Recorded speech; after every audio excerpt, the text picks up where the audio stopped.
Assalamualaikum warahmatullahi wabarakatuh. Terima kasih saya ucapkan kepada MC yang mana telah memberikan kesempatan kepada saya di pagi hari ini untuk mempresentasikan modul ajar. Modul ajar ini adalah sangat penting dilakukan pada SMK yang mengampu kurikulum PK. Di mana modul ajar ini yang pertama adalah adanya konsep ada empat tahapan. Yang pertama adalah konsep modul, yang kedua adalah komponen, yang ketiga adalah prinsip penyajian, yang ketiga adalah prosedur.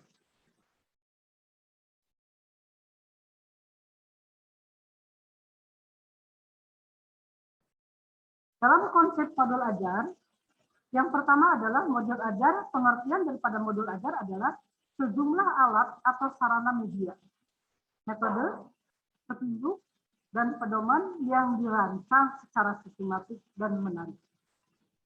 Yang kedua adalah modul ajar merupakan implementasi dari alur tujuan pembelajaran yang akan dikembangkan dari capaian pembelajaran dengan profil pelajar Pancasila sebagai sarana.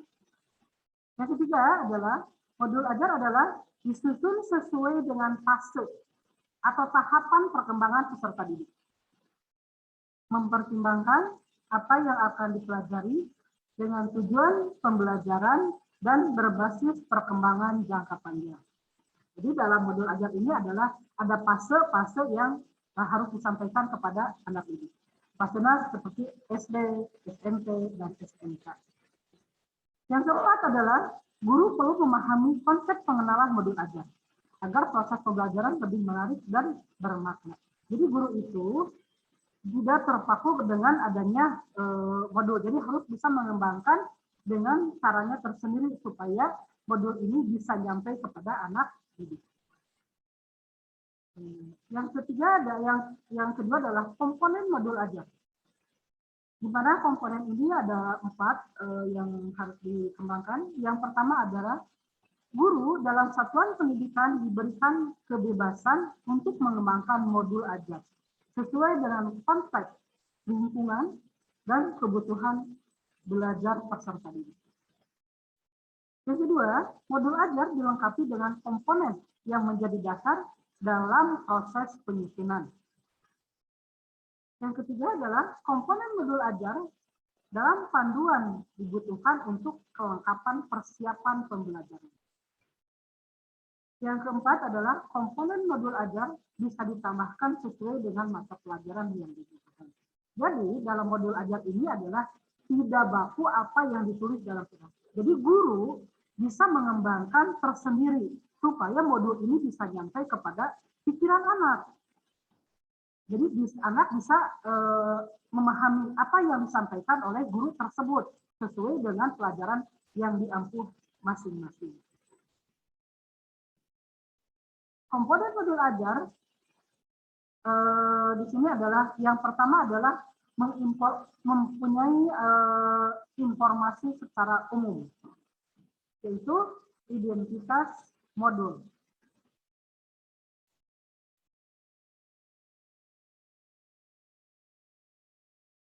Identitas modul ini adalah supaya modul tersendiri bisa dibaca atau bisa dimengerti oleh seluruh siswa dan guru bisa memahami dalam identitas modul tersebut. Yang pertama adalah informasi tentang modul ajar dikembangkan terdiri dari yang pertama adalah nama penyusun.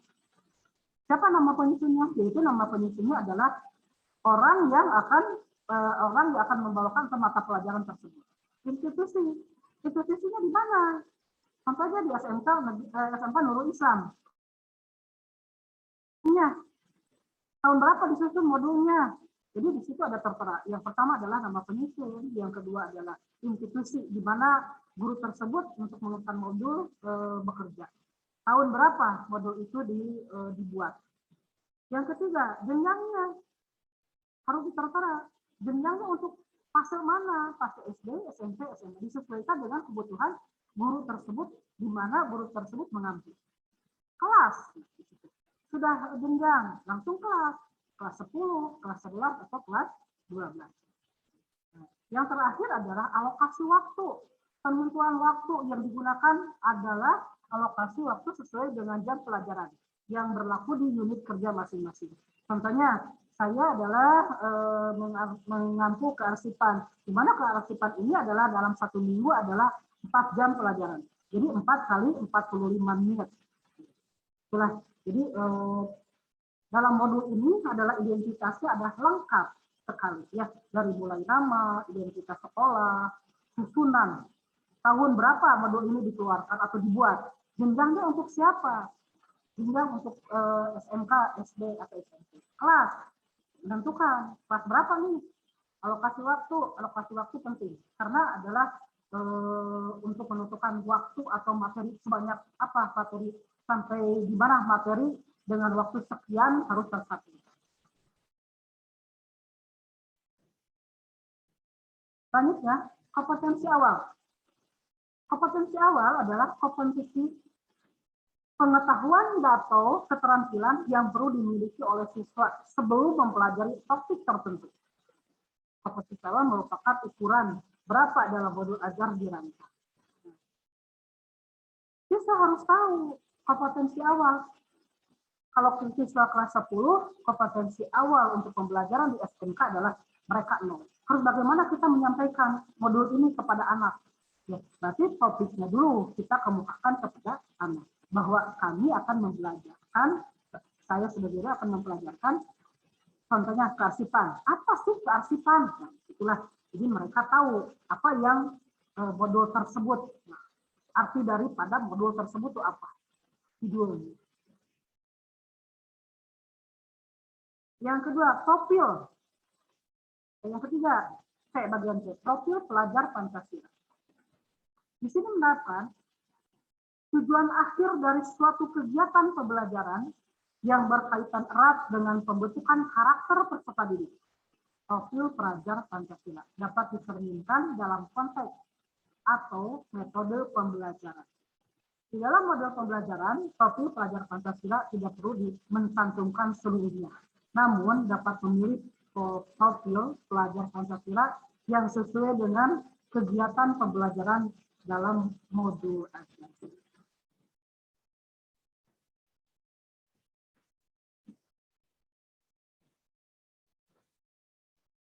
Profil pelajar Pancasila.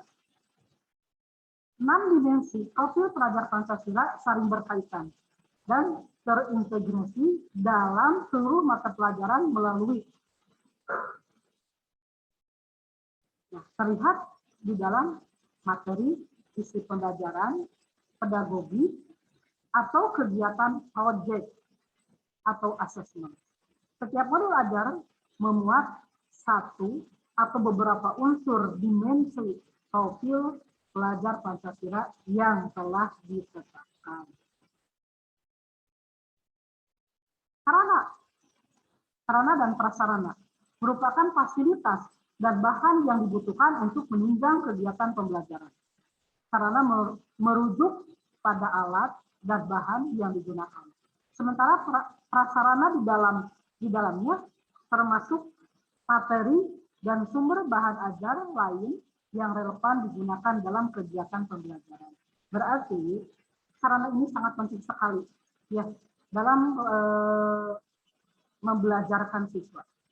Kalau kita membelajarkan siswa dengan sistem ceramah, mereka hanya menguping apa yang kita utarakan. Kalau mereka sarannya kita buat modul tersendiri, diperbanyak sebanyak siswa atau satu modul untuk berdua, mereka akan mendengar dan bisa membaca. Ketersediaan materi disarankan mempertimbangkan kebutuhan peserta didik, baik dengan keterbatasan atau kelebihan teknologi, termasuk sarana dan prasarana yang penting untuk diperhatikan. Dan juga dimanfaatkan agar pembelajaran lebih dan dalam bermakna. Jadi mereka harus bisa membaca dan mendengarkan. Jadi mereka tidak hanya melongo melihat guru di depan hanya untuk mendengarkan. Target peserta didik. Yang pertama adalah targetnya akan menjadikan peserta didik reguler, tipikal umum, tidak ada kesulitan dan mencerna dan memahami materi ajar. Jadi dalam modul ajar ini harus mencerminkan, harus anak bisa mencerna apa sih yang ada di dalamnya. Yang kedua, peserta didik dengan kesulitan belajar memiliki gaya belajar yang terbatas.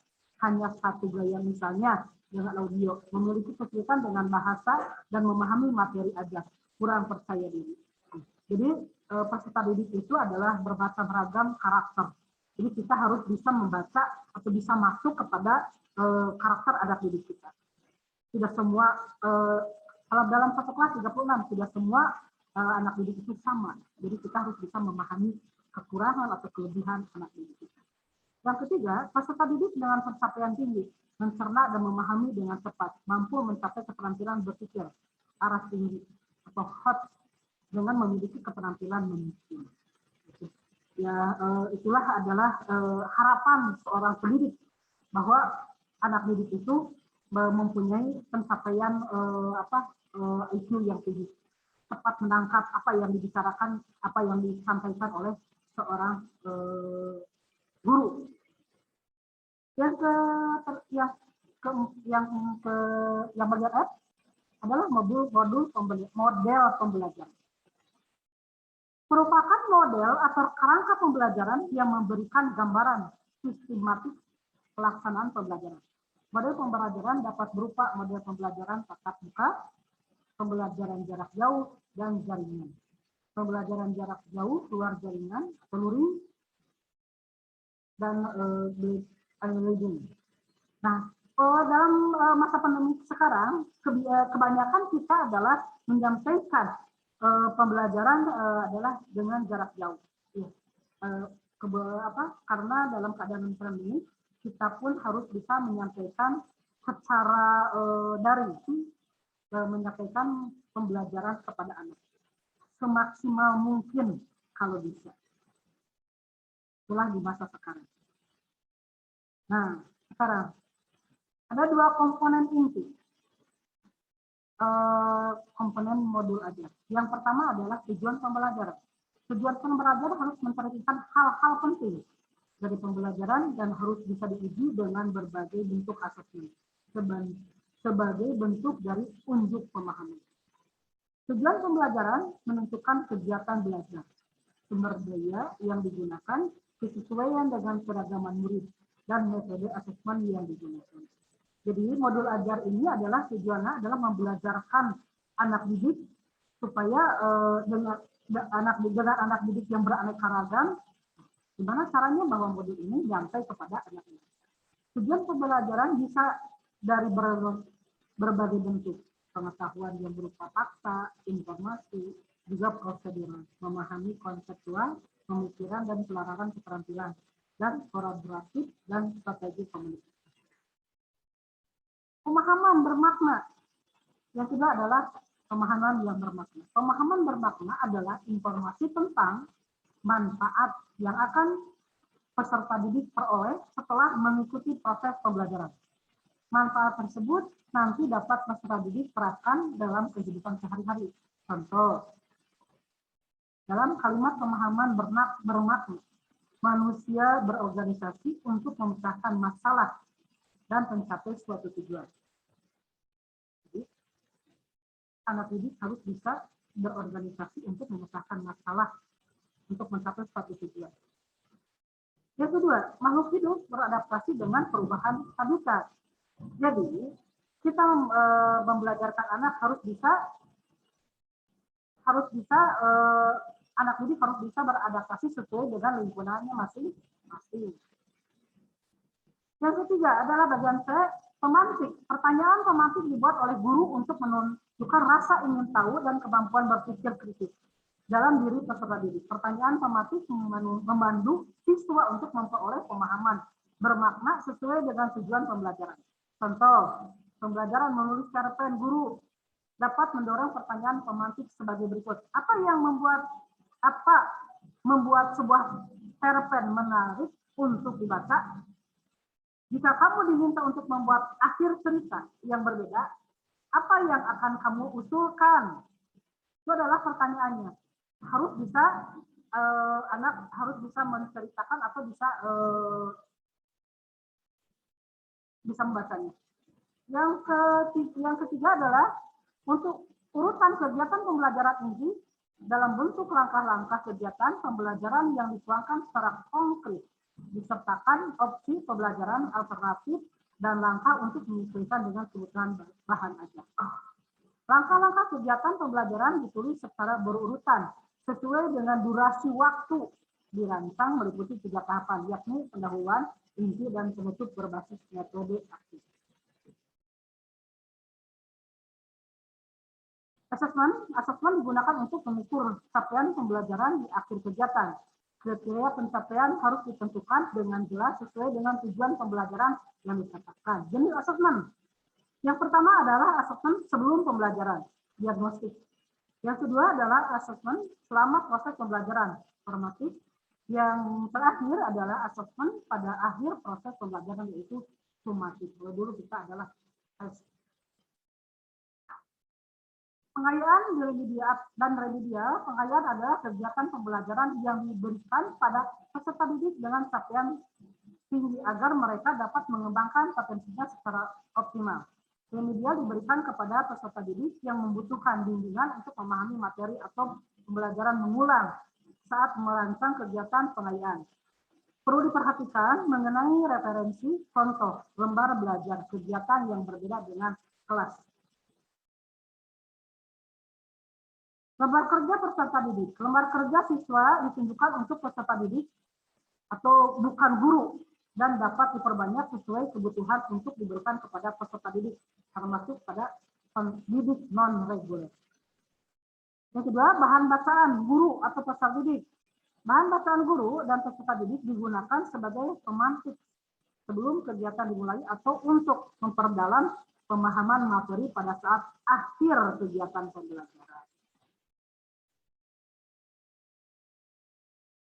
Glosarium, mungkin ya daftar pusaka dan sebagainya mungkin anak-anak bisa dibaca masing-masing.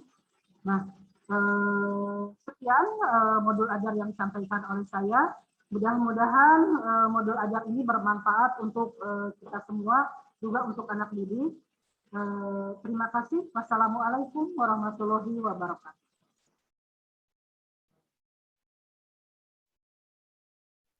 Bahkan ada pertanyaan dulu dari Bapak Ibu Guru, para peserta, sebelum ditutup.